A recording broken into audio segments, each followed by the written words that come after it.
Hello friends, आज की इस वीडियो में हम बात करने वाले हैं भारत के उस सपूत की जिसने मेवाड़ में राजपूतों के साम्राज्य की नींव रखी तथा जिसने सदैव विदेशी आक्रमणकारियों को अपने राज्य की सीमा से दूर रखा।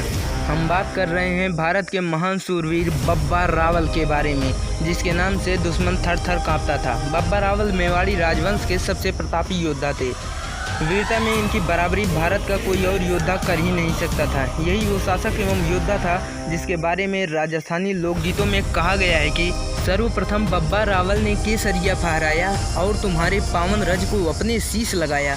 फिर तो वे ईरान और अफगान सभी से जीते, ऐसे थे झटपट यमनों में वे मेवाड़ी चीते। सिंध में अरबों का शासन स्थापित होने के बाद जिस वीर ने उनको न केवल पूर्व की ओर बढ़ने से सफलतापूर्वक रोका था, बल्कि उनको कई बार करारी हार भी दी थी, उसका नाम बब्बा रावल था। बब्बा रावल गालोल राजपूत वंश के 18वें शासक थे और उनके बचपन का नाम राजकुमार कलभोज था। वे सन 713 ईस्वी में पैदा हुए और लगभग 97 साल की उम्र में उनका देहांत हो गया। उन्होंने शासक बनने के बाद अपने वंश का नाम ग्रहण नहीं किया, बल्कि मेवाड़ वंश के नाम से नया राजवंश चलाया और चित्तौड़ को अपनी राजधानी बनाया। इस्लाम की स्थापना के तत्काल बाद अरबी मुसलमानों ने ईरान को जीतने के बाद भारत पर आक्रमण करने का प्रारंभ कर दिया। वे बहुत वर्षों तक पराजित होकर जीते रहे, लेकिन अंततः राजा दाहिर के कार्यकाल में सिंध को जीतने में सफल हो गए। उनकी आधी सिंध को जीतने के बाद भी हवस ना बुती, किंतु बब्बा रावल एक सुदृढ़ दीवार बनकर रास्ते में खड़े थे, जो कि उनको भारत के जीतने के मार्ग में सबसे बड़े व्यवधान बन चुके थे। उन्होंने अजमेर और जैसलमेर जैसे कई छोटे राज्यों को अपने साथ मिला लिया और एक बलशाली शक्ति खड़ी कर दी। उन्होंने अरबों को कई बार हराया और उन्हें सिंध के पश्चिमी तट तक रहने के लिए बाध्य कर दिया, जो आजकल बलूचिस्तान के नाम से जाना जाता है। इतना ही नहीं, उन्होंने आगे बढ़कर गजनी पर भी आक्रमण कर दिया और वहाँ के शासक सलीम को बुरी तरह से हराया। उन्होंने गजनी में अपना प्रतिनिधि नियुक्त कर दिया और तब चित्तौड़ लौटे। चित्तौड़ को अपना केंद्र मानकर उन्होंने आसपास के राज्यों को भी जीतना शुरू कर दिया और एक दृढ़ साम्राज्य का निर्माण किया।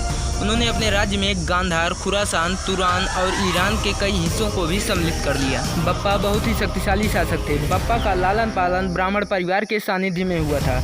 उन्होंने अफगानिस्तान व पाकिस्तान तक अरबों को खदेड़ा। बप्पा के सैन्य ठिकाने के कारण ही पाकिस्तान के शहर का नाम रावलपिंडी पड़ा। 18वीं सदी में मेवाड़ की स्थापना करने वाले बप्पा रावल सीमाओं से बाहर ही विदेशी आक्रमणकारियों का प्रतिकार करना चाहते थे। एक कहावत प्रचलित है कि बप्पा को हरित ऋषि का आशीर्वाद प्राप्त था। बप्पा जिन गायों को चराते थे उनमें से एक बहुत अधिक दूध देती थी। शाम को गाय जंगल से वापस लौटती थी तो उसके थनों में दूध नहीं रहता था। बप्पा दूध से जुड़े हुए रहस्यों को जानने के लिए जंगल में उसके पीछे चल दिए। गाय निर्जन कंदरा में पहुंची और उसने हरित ऋषि के यहाँ शिवलिंग अभिषेक के लिए दुग्धधार करने लगी। इसके बाद बप्पा हरित ऋषि की सेवा में जुट गए। ऋषि के आशीर्वाद से बप्पा मेवाड़ के राजा बन गए। बप्पा रावल का जीवन संघर्षों से भरा हुआ है। बप्पा रावल सिसोदिया राजवंश के संस्थापक थे, जिसमें आगे चलकर महान राजा राणा कुंभा, राणा सांगा, महाराणा प्रताप ने जन्म लिया। बप्पा रावल, बप्पा या बापा वास्तव में व्यक्ति सूचक शब्द नहीं है, अपितु जिस तरह बापू शब्द महात्मा गांधी के लिए रूढ़ हो चुका है, उसी तरह आदर सूचक बापा शब्द ही मेवाड़ के एक नृप विशेष के लिए प्रयुक्त किया जाता था। सिसोदिया वंशी राजा कालभोज का ही दूसरा नाम बप्पा मानने में ऐतिहासिक असंगति नहीं होती है।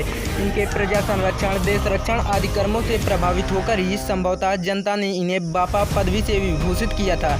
महाराणा कुंभा के समय में रचित एकलिंग महात्म्य में किसी प्राचीन ग्रंथ के प्रस्तावित के आधार पर बप्पा का समय संवत 810 ईस्वी दिया गया है। एक अन्य एकलिंग महात्म्य के अनुसार यह बप्पा के राजत्याग का समय है। यदि बप्पा का राज्यकाल 30 साल रखा जाए तो यह सन 723 ईस्वी के लगभग गद्दी पर बैठे।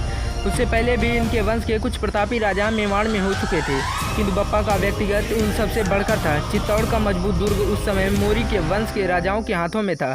परंपरा से यह सिद्ध है कि हरित ऋषि की कृपा से बप्पा ने मनमोरी को मारकर इस दुर्ग को हस्तगत किया था। चित्तौड़ पर अधिकार करना आसान न था। अनुमान है कि बप्पा की विशेष प्रसिद्धि अरबों से सफल युद्ध करने के कारण हुई थी। सन 712 ईस्वी में मोहम्मद कासिम से सिंध को जीता।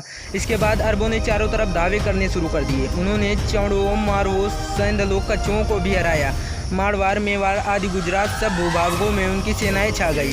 इस भयंकर कालग्लानि से बचने के लिए ईश्वर ने राजस्थान को कुछ महान व्यक्ति दिए, जिसमें विशेष रूप से गुर्जर प्रतिकार सम्राट नागभट्ट प्रथम और बब्बा रावल उल्लेखनीय है। नागभट्ट प्रथम ने अरबों को पश्चिमी राजस्थान और मालवे में से भगा दिए। बप्पा रावल ने यही कार्य मेवाड़ और उसके आसपास के प्रदेशों के लिए किया। मौर्य शायद इसी अरब आक्रमण से जर्जर हो चुके थे। बप्पा ने वह कार्य कर दिखाया जो मौर्य करने में असमर्थ थे और साथ ही चित्तौड़ को भी जीत लिया। बप्पा बिलावल ने मुसलमान देशों को बार बार हराया और इस तरह इतिहास में अमर हो गए। और जाते जाते दोस्तों चैनल को सब्सक्राइब करते जाएं और आपको वीडियो कैसी लगी कमेंट बॉक्स में ज़रूर बताएं और वीडियो को शेयर और लाइक करना ना भूलें।